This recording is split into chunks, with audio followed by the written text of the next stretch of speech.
ಉತ್ತಮ ತಪಧರ್ಮ ಭಾಗ 2. ಉತ್ತಮ ತಪಧರ್ಮ ಭಾಗ 2. ಶ್ರೀ ಋಷಭನಾಥರಿಂದ ವರ್ಧಮಾನರವರೆಗೆ 24 ತೀರ್ಥಂಕರರಿಗೆ ಜಯವಾಗಲಿ. ನನ್ನ ಸಮಸ್ತ ಗುರುಗಳಿಗೆ ಜಯವಾಗಲಿ. ಈಗ ನೀವು ಉತ್ತಮ ತಪಧರ್ಮದ ಭಾಗ 2 ಕೇಳ್ತಾ ಇದ್ದೀರಿ. ಒಂದು ಭಾಗ ಹಿಂದೆ ಮುಗಿದೋಗಿದೆ, ಅದನ್ನು ಕೇಳ್ಕೊಬರ್ರಿ. ನೇರವಾಗಿ ಕೇಳೋದ್ರಿಂದ ಏನೂ ಗೊತ್ತಾಗೋದಿಲ್ಲ. ವಿಷಯ ನೇರವಾಗಿ ಪ್ರಾರಂಭ.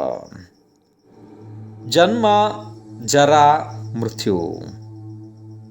ಜನ್ಮ ಅಂದರೆ ಹುಟ್ಟುವುದು, ಜರ ಅಂದರೆ ವೃದ್ಧಾಪ್ಯ, ಮೃತ್ಯು ಅಂದರೆ ಸಾವು. ಇದು ಅನಾದಿ ಕಾಲದಿಂದ ನಡೆದು ಬಂದಂತಹ ಜೀವನಿಗೆ ಅಂಟಿದ ರೋಗ ಇದೆ. ಈ ರೋಗಕ್ಕೆ ಜಿನವಚನ ಎಂಬ ಅಮೃತವೇ ಔಷಧಿ ಇದೆ. ಅದನ್ನು ಬಿಟ್ಟು ತ್ರಿಲೋಕದಲ್ಲಿ, ತ್ರಿಕಾಲದಲ್ಲಿ ಬೇರೆ ಯಾವ ಔಷಧಿ ಕೂಡ ಹಿಂದೆ ಇರಲಿಲ್ಲ, ಇಂದಿಲ್ಲ, ಇನ್ನು ಮುಂದೆ ಇರುವುದು ಕೂಡ ಇಲ್ಲ. ಜಿನೇಂದ್ರ ಭಗವಾನರ ವಚನದ ಮೇಲೆ ಶ್ರದ್ಧೆ ಮಾಡಿ ಅದನ್ನು ಜ್ಞಾನ ಪ್ರಾಪ್ತ ಮಾಡಿಕೊಂಡು ಆ ರೀತಿ ತಪ ಮಾಡುವಂಥ ಜೀವ ಮಾತ್ರ ಇದರಿಂದ ಉಳಿಯುತ್ತಾನೆ. ಅಂದರೆ ಇದರಿಂದ ರಕ್ಷಣೆಯನ್ನು ಪಡೆದು ತಾನು ಸ್ವತಂತ್ರನಾಗಿ ಹೋಗಿ ಅನಂತ ಸುಖವನ್ನು ಅನುಭವಿಸುತ್ತಾನೆ.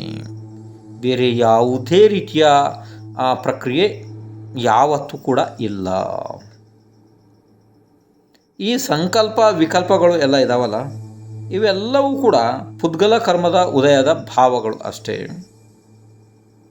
ಶುದ್ಧನಾದ ಆತ್ಮನಲ್ಲಿ ಸಂಕಲ್ಪ ವಿಕಲ್ಪಗಳೇ ಇಲ್ಲ, ಅಲ್ಲಿ ಬರುವುದಿಲ್ಲ. ಅಲ್ಲಿ ಆತ್ಮ ಅನಂತ ಸುಖದಲ್ಲಿ ಇರ್ತದೆ ಅಷ್ಟೇ. ಅದಕ್ಕೆ ಇದು ಈ ವಿಷಯ ಬರೋದಕ್ಕೆ ಸಾಧ್ಯನೇ ಇಲ್ಲ. ಅಲ್ಲಿ ಸಂಕಲ್ಪನೂ ಇಲ್ಲ, ವಿಕಲ್ಪಗಳು ಕೂಡ ಇಲ್ಲ. ಇದನ್ನೆಲ್ಲ ತಿಳಿಯುವವರು ಯಾರು ಹಾಗಾದರೆ? ಇದನ್ನೆಲ್ಲ ಭೇದ ವಿಜ್ಞಾನಿಗಳು ಅಥವಾ ಭೇದ ಜ್ಞಾನ, ಎರಡೂ ಶಾಸ್ತ್ರದಲ್ಲಿ 2 ಶಬ್ದ ಬರ್ತದೆ, ಭೇದ ಜ್ಞಾನ ಅಥವಾ ಭೇದ ವಿಜ್ಞಾನ. ಯಾರಿಗೆ ಭೇದ ವಿಜ್ಞಾನ ಪ್ರಾಪ್ತ ಆಗಿದೆ ಅವರು ಮಾತ್ರ ಇದನ್ನೆಲ್ಲ ತಿಳಿದು ತಮ್ಮ ಆತ್ಮನಲ್ಲಿ ರಮಿಸಲು ಆಗುತ್ತದೆ, ಅಂದರೆ ಸಾಧ್ಯ ಆಗ್ತದೆ. ಬೇರೆ ಕಡೆಯಿಂದ ಈ ಕೆಲಸ ಆಗುವುದಿಲ್ಲ. ಯಾಕೆಂದರೆ ಧ್ಯಾನದ ಮಹಿಮೆ ಅಚಿಂತ್ಯ ಇದೆ. ಅದನ್ನು ನಾವು ಸಾಮಾನ್ಯ ಮನುಷ್ಯರು ಚಿಂತನೆ ಕೂಡ ಮಾಡೋದಕ್ಕೆ ಬರೋದಿಲ್ಲ. ಒಂದು ಸಲ ಒಂದು ಘಟನೆ ಆಯಿತು. ಒಂದು 12 ವರ್ಷದ ಒಬ್ಬ ಬಾಲಕ ಇದ್ದ. ಅವನು ತನ್ನ ಮಿತ್ರರ ಜೊತೆಗೆ ಒಂದು ಸಾಕಷ್ಟು ಜನ ಹುಡುಗರೆಲ್ಲ ಸೇರಿಕೊಂಡಿದ್ರು. ಒಂದಷ್ಟು ಆಟ ಆಡ್ತಾ ಸ್ವಲ್ಪ ದೂರದವರೆಗೆ ಹೋಗಿಬಿಟ್ರು ಅವರು. ಅಲ್ಲಿ ಒಂದು ದೊಡ್ಡ ಅಶೋಕ ವೃಕ್ಷ ಇತ್ತು, ಮರ ಇತ್ತು ದೊಡ್ಡದು. ಆ ಮರದ ಕೆಳಗಡೆ ಅಲ್ಲಿಗೆ ಹೋಗಿ ಮುಟ್ಟಿಬಿಟ್ರು ಇವರು. ಆವಾಗ ಅಲ್ಲಿ ಒಬ್ಬರು ಮುನಿರಾಜರು ಧ್ಯಾನದಲ್ಲಿ ಕುಳಿತಿದ್ರು. ಅವರನ್ನು ನೋಡಿದ ತಕ್ಷಣ ಈ ಹುಡುಗನಿಗೆ ಮೂರ್ಛೆ ಬಂತು, ಅಂದರೆ ಪ್ರಜ್ಞೆ ತಪ್ಪಿ ಹೋಯಿತು. ಪ್ರಜ್ಞೆ ತಪ್ಪಿ ಕೆಳಗಡೆ ನೆಲಕ್ಕೆ ಬಿದ್ದ, ಕೇವಲ ಅವರನ್ನು ನೋಡಿದ ತಕ್ಷಣವೇ ಅಷ್ಟೇ. ಇನ್ನು ಉಳಿದಂಥ ಹುಡುಗರೆಲ್ಲನೂ ಒಂದು ಸ್ವಲ್ಪ ಎಲ್ಲ ಗಾಬರಿಗೊಂಡು ಹೆದರಿ ಸ್ವಲ್ಪ ನೀರೆಲ್ಲ ತಂದು ಅವನಿಗೆ ಚಿಮುಕಿಸಿದ್ರು. ಮೈ ಮೇಲೆಲ್ಲ, ಕಣ್ಣಿಗೆ ತಲೆಗೆಲ್ಲ ನೀರು ಹಾಕಿ ಬಡಿದ್ರು ಸ್ವಲ್ಪ. ಆವಾಗ ಸ್ವಲ್ಪ ಅವನು ಮೂರ್ಛೆ ಹೋಯ್ತು. ಅವನು ಎದ್ದು ಕುಳಿತುಕೊಂಡು ಆ ಹುಡುಗ ಆ ಕಡೆ ನೋಡ್ದ. ಮತ್ತೆ ಮುನಿಗಳನ್ನು ನೋಡಿದ ಮೇಲೆ ಮತ್ತೆ ಅವರಿಗೆ ಆವಾಗ ನಮಸ್ಕಾರ ಮಾಡ್ದ. ಅವನು ನಮಸ್ಕಾರ ಮಾಡಿ ಅವರಿಗೆ ಕೇಳ್ದ, ನಿಮ್ಮನ್ನು ನಾನು ಹೀಗೆ ನೋಡಿದ ತಕ್ಷಣವೇ ನನಗೆ ಹೀಗೆ ಆಗಲಿಕ್ಕೆ ಏನು ಕಾರಣ? ಪ್ರಜ್ಞೆ ತಪ್ಪಿ ನಾನು ಯಾಕೆ ಬಿದ್ದೆ? ಇದನ್ನು ಪ್ರಶ್ನೆ ವಿನಯದಿಂದ ಕೇಳ್ದ ಆ ಬಾಲಕ. ಆ ಮುನಿಗಳು ಅವಧಿ ಜ್ಞಾನ ಸಂಪನ್ನರಿದ್ದರು. ಅವರು ಹೇಳಿದ್ರು, ಅಂದರೆ ನೀನು ಯಾಕೆ ಹೀಗಾಯ್ತು ನಿನಗೆ ನನ್ನನ್ನು ನೋಡಿ? ಇದ್ರ ಬಗ್ಗೆ ಹೇಳ್ತಾರೆ ಕೇಳ್ರಿ. ಹಿಂದಿನ ಒಂದು ಭವದಲ್ಲಿ ನೀನು ಜಿಂಕೆ ಆಗಿದ್ದೆ. ಆವಾಗ ಒಬ್ಬ ಬೇಡ ನಿನಗೆ ಬಲೆ ಹಾಕಿಬಿಟ್ಟ. ನೀನು ಬಲೆಯ ಒಳಗಡೆ ಸಿಕ್ಕಾಕೊಂಡೆ. ಆ ಬೇಡ ಬಲೆಯ ಅನ್ನು ಎಲ್ಲೋ ಒಂದು ಜಾಗದಲ್ಲಿ ಕಟ್ಟಿ ಬೇರೆ ಕಡೆ ಸ್ವಲ್ಪ ಹೋದ. ಆವಾಗ ನೀನು ಯಾವುದೋ ಒಂದು ವಿಶೇಷವಾದ ಪುಣ್ಯದ ಉದಯದಿಂದ ಆ ಬಲೆಯನ್ನು ಹರಿದು ಹೊರಗೆ ಬಂದುಬಿಟ್ಟೆ. ನಿನ್ನಲ್ಲಿ ಯಾವುದೋ ಒಂದು ಸ್ವಲ್ಪ ಪುಣ್ಯದ ಉದಯ ಆಯಿತು, ಇಲ್ಲಾಂದ್ರೆ ಅವನು ನಿನ್ನನ್ನು ಸಾಯಿಸಿಬಿಡ್ತಿದ್ದ. ಹರಿದು ನೀನು ಹೊರಗೆ ಬಂದೆ. ಸೀದಾ ಪ್ರಾಣ ಭಯದಿಂದ ಓಡಿ ಬಂದು ನೀನು ನನ್ನ ಹತ್ರ ಬಂದುಬಿಟ್ಟೆ. ನನ್ನನ್ನು ನೋಡಿಬಿಟ್ಟೆ. ನೀನು ಆವಾಗ ನೋಡಿದ ತಕ್ಷಣ ನಿನಗೆ ಸಮಾಧಾನ ಭಾವ ಪ್ರಾಪ್ತ ಆಯಿತು. ಮತ್ತು ನಿನಗೆ ಆವಾಗ ನನ್ನ ಉಪದೇಶದಿಂದ ಸಮ್ಯಕ್ತ್ವ ಕೂಡ ಉಪಶಮ ಸಮ್ಯಕ್ತ್ವ ಕೂಡ ಪ್ರಾಪ್ತ ಆಯಿತು. ಅದಾದ ನಂತರ ನನ್ನ ಉಪದೇಶದಿಂದ ನೀನು ಅಣುವ್ರತಗಳನ್ನು ಧಾರಣೆ ಮಾಡಿದೆ. ಅಷ್ಟರ ಮೇಲೆ ನೀನು ದೇಹವನ್ನು ತ್ಯಾಗ ಮಾಡಿದೆ.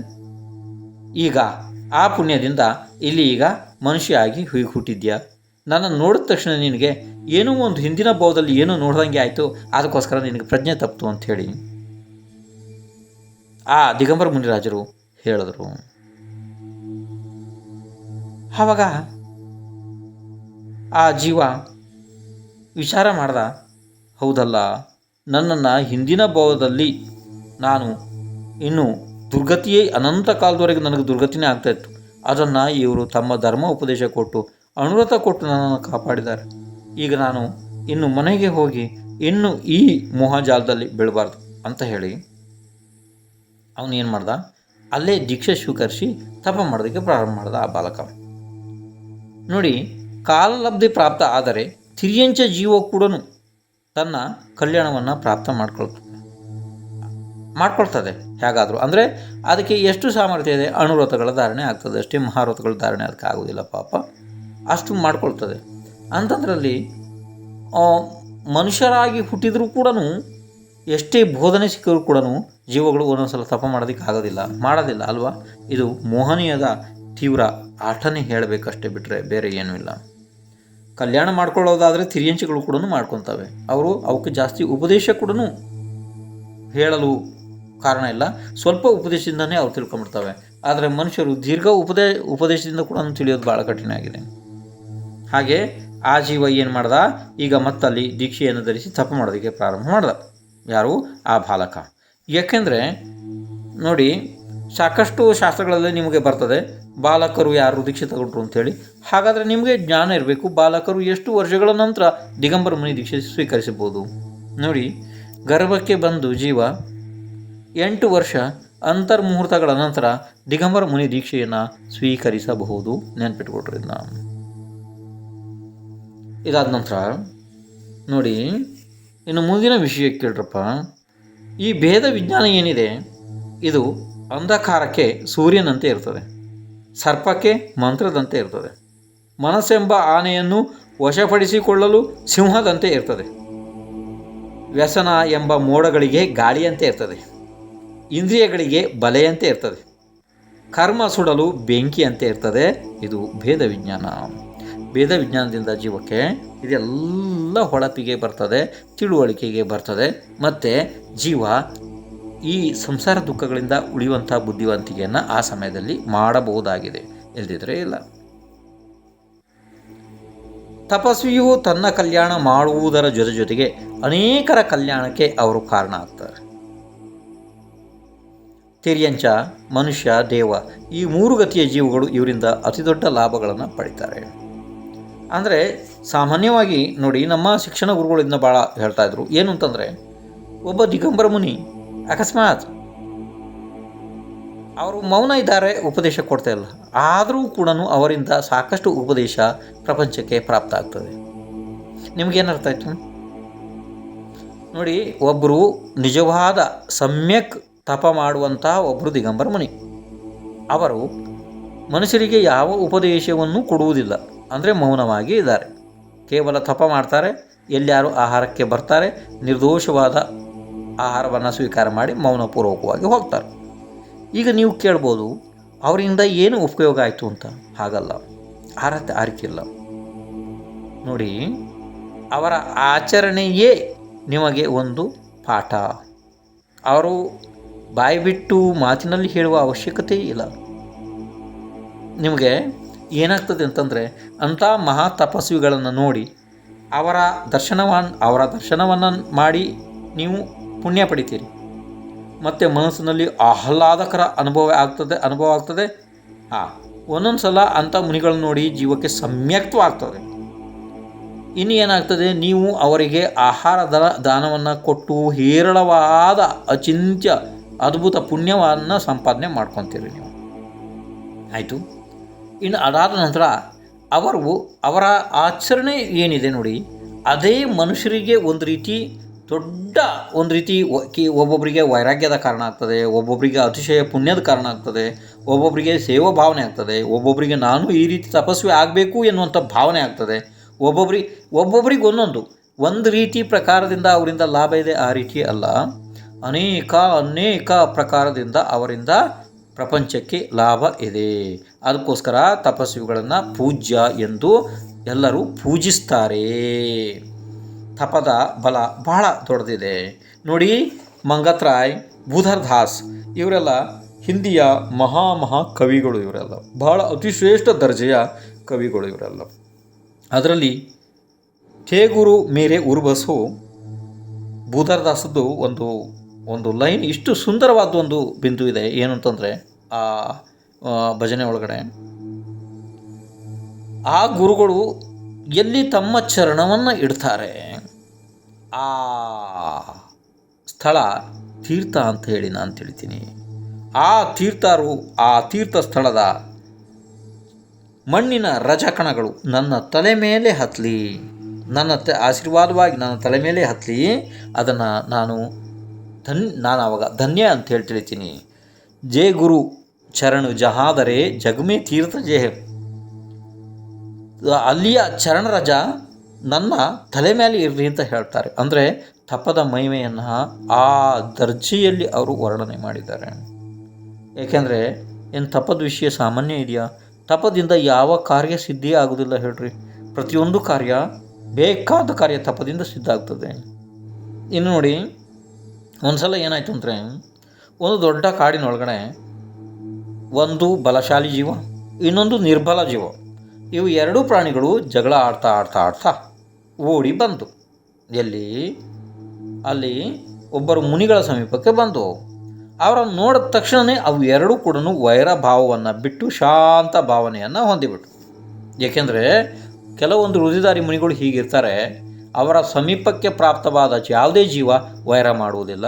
ಮತ್ತು ಯಾವ ಕಾಡಿನಲ್ಲಿ ಅವರು ಇರ್ತಾರೆ ತಪ ಮಾಡ್ತಾ, ಆ ಕಾಡಿನಲ್ಲಿ ಯಾವುದೇ ಜೀವಗಳದ್ದು ಹತ್ಯೆಘಾತ ಆಗುವುದಿಲ್ಲ, ಹಿಂಸೆ ಆಗೋದಿಲ್ಲ. ಆ ರೀತಿ ಸಾಕಷ್ಟು ಉದಾಹರಣೆಗಳು ಇದ್ದಾವೆ ಶಾಸ್ತ್ರದೊಳಗಡೆ. ಅದೇ ರೀತಿ ಮುನಿಗಳು ಇವರಿದ್ದರು. ಅವು ಏನಾಯಿತು, ಒಂದು ಪ್ರಬಲ ಪ್ರಾಣಿ ಇತ್ತು, ಒಂದು ನಿರ್ಬಲ ಇತ್ತು. ಆದರೆ ಜಗಳ ಮಾಡ್ತಾಯಿದ್ದವು, ಹಿಂದಿನ ವೈರದಿಂದ ಮಾಡ್ತಿತ್ತು. ಇವರನ್ನು ನೋಡಿದ ತಕ್ಷಣ ಬಂದು ಶಾಂತಾಗಿ ನಿಂತುಬಿಟ್ಟು.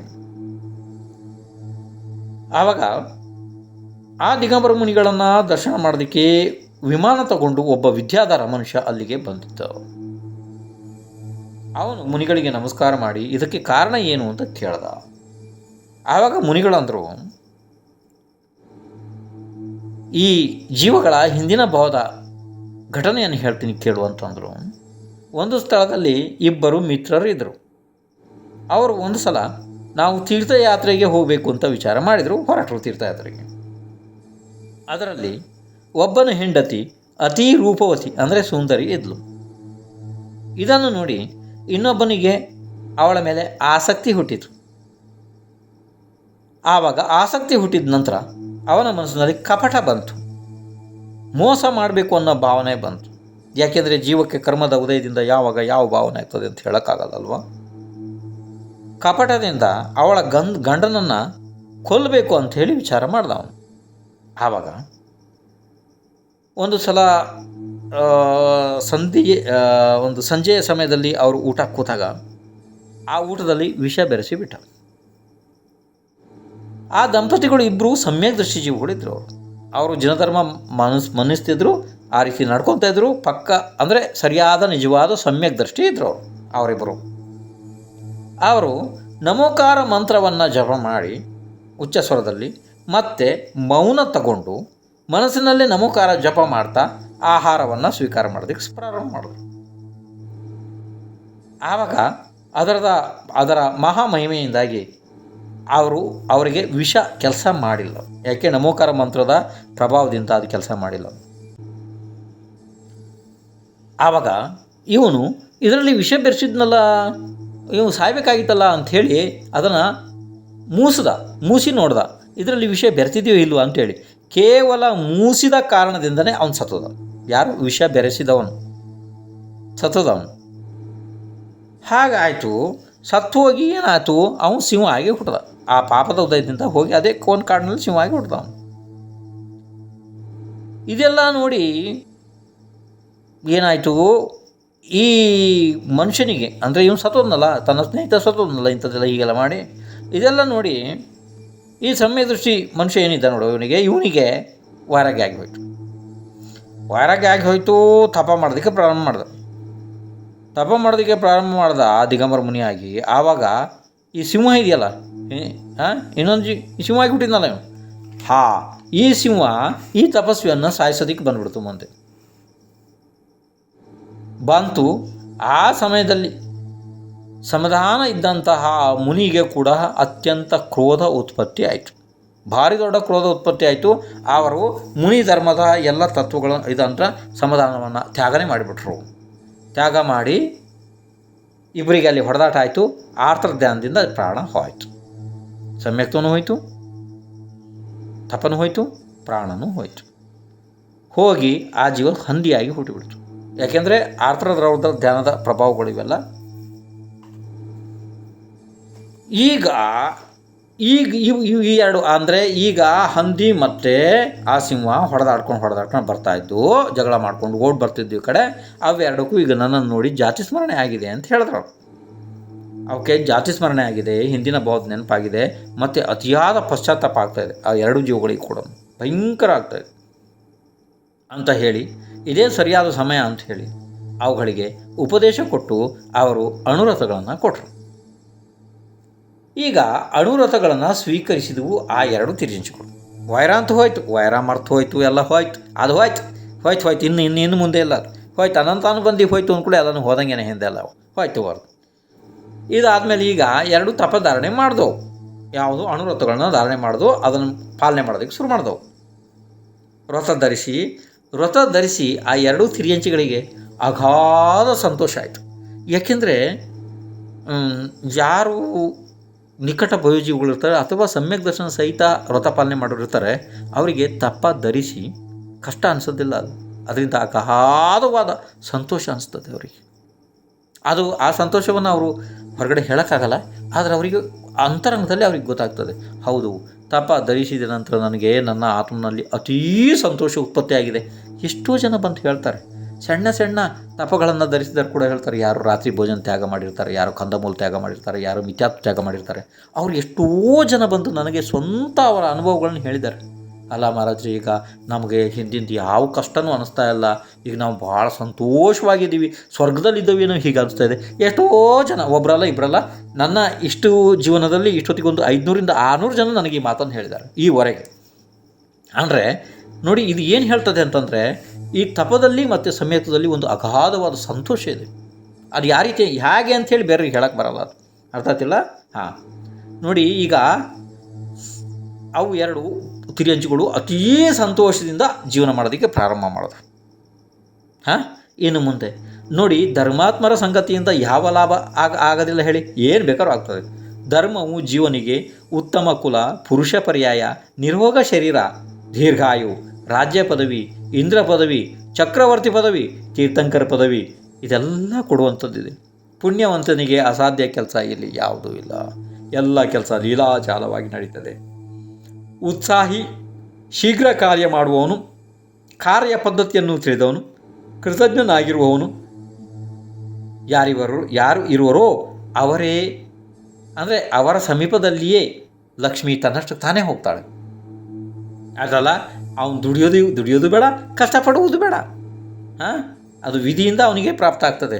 ಅದೇ ರೀತಿ ಇನ್ನು ನೋಡಿ, ಹೊರಗಿನ ಪರಿಗ್ರಹ ಬಿಡೋದು ಭಾಳ ಸುಲಭ ಇದೆ ಒಂದು ಪ್ರಕಾರದಲ್ಲಿ, ಆದರೆ ಅಂತರಂಗ ಪರಿಗ್ರಹ ಬಿಡುವುದು ಭಾಳ ಕಠಿಣ ಕೆಲಸ ಇದೆ.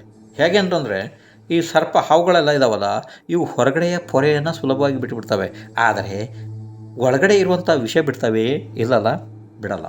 ಅದೇ ರೀತಿ ಸಮ್ಯಕ್ತ್ವ ತಪ ಇಲ್ಲದೆಯೇ ಕೇವಲ ಮಿಥ್ಯ ತಪದಿಂದ ಯಾವ ಉಪಯೋಗವೂ ಆಗಲ್ಲ. ಅಕಸ್ಮಾತ್ ನಮಗೇನಾದ್ರು ಸಮ್ಯಕ್ ತಪ ಆಗಬೇಕು, ನಿಜವಾದ ತಪ ಆಗಬೇಕು ಅಂದರೆ ಸಮ್ಯಕ್ ದರ್ಶನದ ಶುದ್ಧತೆ ಇರಲೇಬೇಕು. ಅಕಸ್ಮಾತ್ ಸಮ್ಯಕ್ ದರ್ಶನದ ಶುದ್ಧತೆ ಇಲ್ಲ ಅಂತಂದರೆ ತಪ ಕೂಡ ಅದು ಅಂದರೆ ಸರಿಯಾದ ಫಲವನ್ನು ಕೊಡೋದಕ್ಕೆ ಬರಲ್ಲ, ಅದು ಕೊಡೋದಿಲ್ಲ. ಅಂದರೆ ಬೇರೆ ಬೇರೆ ರೀತಿ ಫಲ ಕೊಡ್ತದೆ, ಅದರಲ್ಲಿ ಮೋಕ್ಷ ಸಾಧನೆ ಆಗುವುದಿಲ್ಲ. ಆದ್ದರಿಂದ ಸಮ್ಯಕ್ ದರ್ಶನದ ಶುದ್ಧತೆಯಿಂದ ಮಾಡಿದಂಥ ಸ್ವಲ್ಪ ತಪ ಕೂಡ ಜೀವನಿಗೆ ಮಹಾಫಲಗಳನ್ನು ಕೊಡ್ತದೆ. ಈಗ ಇಲ್ಲಿ ಸಮಯ ಆಗ್ತದೆ. ಶ್ರೀ ಋಷಭನಾಥನ್ ದೊಡ್ಡ ಮಾಡೋರು 24 ತೀರ್ಥಂಕರ ವಿಜಯವಾಗಲಿ.